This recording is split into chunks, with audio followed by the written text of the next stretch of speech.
I'm Brandon Vincent, and I want to thank you for joining us for another TBC Daily News Update. Today's program is brought to you by PennyStockProfessor.com. For all the best OTCBB stock picks, sign up at PennyStockProfessor.com.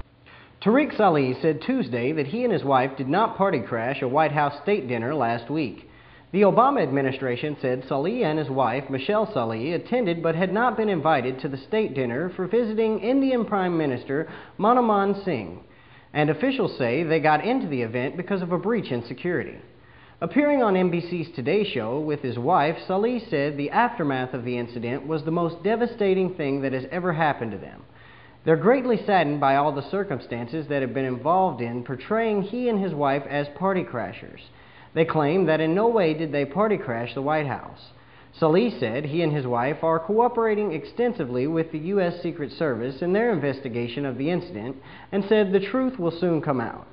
Yet White House Press Secretary Robert Gibbs said Tuesday that the Salihs were not on an investigation list, or were they on the invitation list of guests.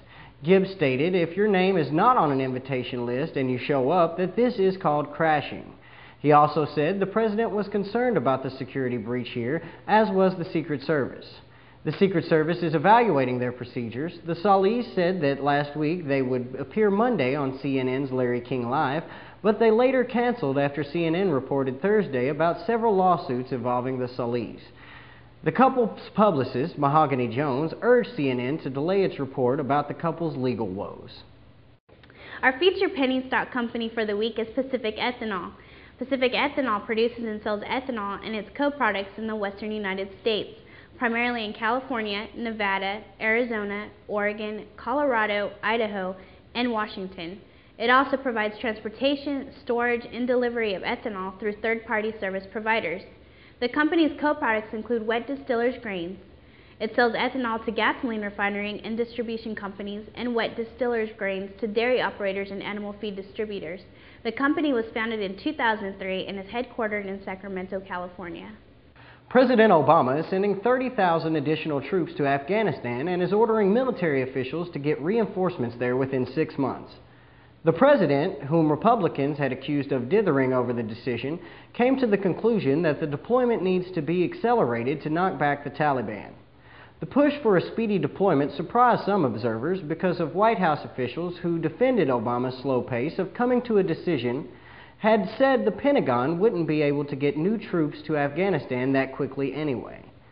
Asked to explain that seeming contradiction, the White House officials said the president is saying this has to happen, so the military will make it happen. The president will travel to the U.S. Military Academy in West Point, New York, Tuesday night for a speech to the nation on his strategy for Afghanistan. Watch what the new troops will do in Afghanistan, the official said. The president will give the American people some sort of time frame for getting out of Afghanistan. White House aides had said earlier this week that there would not be a timetable in the speech. He will talk about specific dates to withdraw from the war, according to the officials. As for why the president chose West Point as the venue, the officials noted the Army has an extremely heavy burden in this war, so West Point is a very important symbol. Today's small cap dynamic watch list is brought to you by OTCBB.com. Quote Media Incorporation, QMCI, Mobile Pro Corporation, MOBL, Unigene Laboratories Incorporation, UGNE, Opexa Therapeutics Incorporation, OPXA, Cargo Connection Logistics Holding Incorporation, CRGO, Axial Vector Engine Corporation, AXVC. The following companies listed by trading symbol also included in the watch list are as followed: XKEM, RGRP, ACHI, IMNR, CKEIE, MGEN, and NVAO. IBM said Monday that it has acquired database security firm Guardium. Guardium is a leading vendor in monitoring and protecting databases for large enterprises. In addition to securing the data and watching database activity, Guardium's technology can automate certain tasks to assist businesses with regulatory compliances.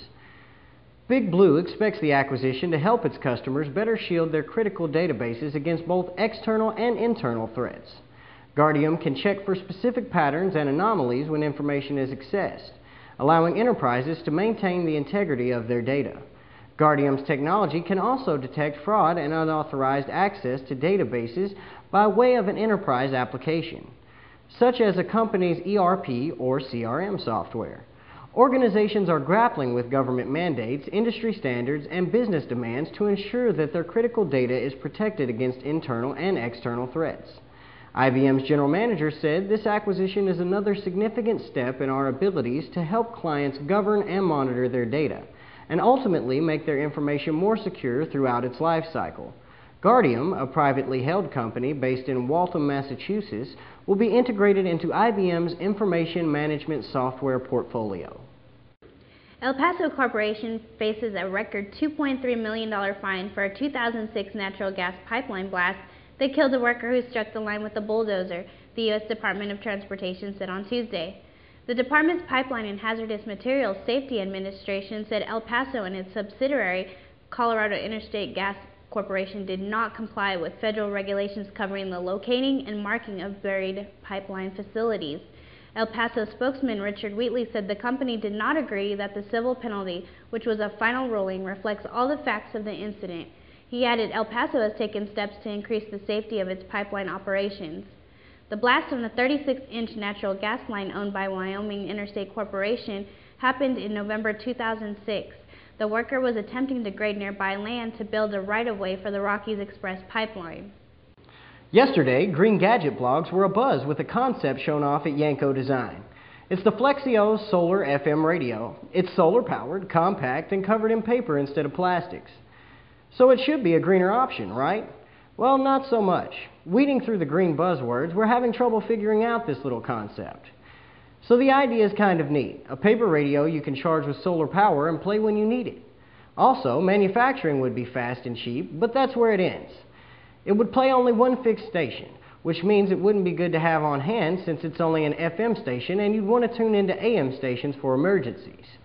The fixed station also means that it only works within its broadcast range, so if you head to another city, the radio is useless. Also, it comes in packs of various radio stations for that area. This seems to be a drastic waste in production when a simple tuner would suffice. Plus, you'd have to wait for a charge via sunlight to play anything at all. And why might someone opt to listen to this FM playing device when they can hear uninterrupted music of a higher sound quality on their MP3 player? Yet, the designers say it could possibly be modified to receive internet radio via Wi-Fi or WiMAX. That might make it a slightly more useful product and give it more potential as a useful product as well. It would seem that this solar-powered, paper-wrapped radio would be enough to make it a valid green concept. But it is becoming obvious that this product isn't worth the resources, as this green concept becomes a prime example of underkill. In fashion news today, a French court on Tuesday approved drastic cutbacks for the fashion house Christian Lacroix, which will lose all its staff and shut its main clothes designing activities. The Paris bankruptcy court approved the plan, which will end production of the classic label's haute couture and ready-to-wear lines after potential buyers passed up a deadline to take over the company. The prestigious label was in notable absence at Paris fashion shows in October after it was forced to file for bankruptcy, hit hard by a widespread economic slump. The plan passed on Tuesday will see 100 staff cut, with just 11 remaining to manage the company's licenses for other products, including men's clothes, wedding dresses, and perfumes. I'm Brandon Vincent, and on behalf of all of us at TBC Today, I want to thank you once again for tuning in to another TBC Daily News Update.